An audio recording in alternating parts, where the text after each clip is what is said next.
आज हम अनुप्रास अलंकार, यमक अलंकार और श्लेष अलंकार इन तीनों अलंकारों की परिभाषा देखेंगे और उदाहरण भी देखेंगे।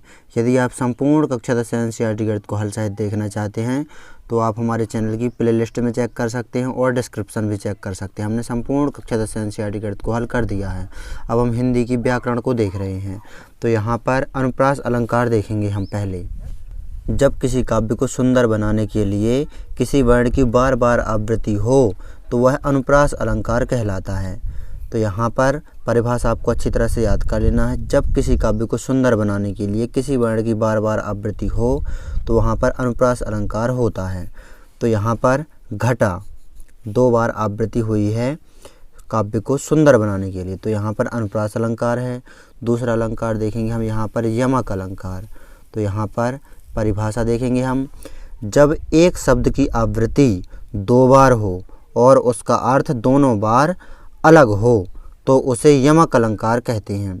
तो यहाँ पर कनक कनक देखेंगे आप, एक शब्द की आवृत्ति 2 बार हो रही है और दोनों बार अलग अलग इनके अर्थ हैं। एक कनक का मतलब है यहाँ पर सोना और एक कनक का मतलब है यहाँ पर धतूरा। कनक कनक ते सौगुनी मादकता अधिकाय, या खाए बोराय नर व पाए बोराय। तो ये हो गया यहाँ पर यमक अलंकार। अब हम यहाँ पर श्लेष अलंकार देखेंगे। तो यहाँ पर श्लेष अलंकार की परिभाषा देखेंगे। श्लेष का अर्थ होता है चिपका हुआ या मिला हुआ।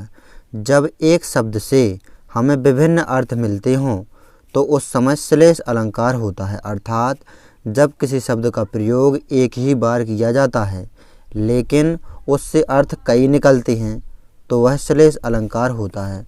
यहाँ पर श्लेष अलंकार का उदाहरण देखेंगे। रहीमन पानी राखिए बिन पानी सब सून, पानी गए न उबरे मोती मानुष सून।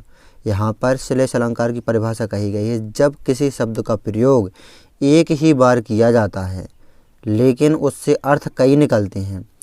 पानी, पानी के यहाँ पर कई अर्थ निकल रहे हैं, देख सकते हैं आप, यहाँ पर भी है। पानी के यहाँ पर कई अर्थ निकल रहे हैं। किसी शब्द का प्रयोग एक ही बार किया गया है लेकिन उसके अर्थ कई निकल रहे हैं, वहाँ पर श्लेष अलंकार है। तो यहाँ पर इन तीनों अलंकारों को, अनुप्रास अलंकार, यमक अलंकार और श्लेष अलंकार, इन तीनों अलंकारों को आपको अच्छी तरह से नोट कर लेना है, तैयार कर लेना है। परीक्षा में आपसे 3 या 4 नंबर में बिल्कुल इनकी परिभाषा और उदाहरण पूछे जा सकते हैं।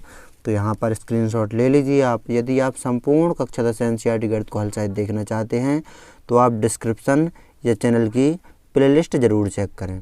तो नोट कर लीजिए इन परिभाषाओं को अच्छी तरह से और तैयार भी कर लीजिए।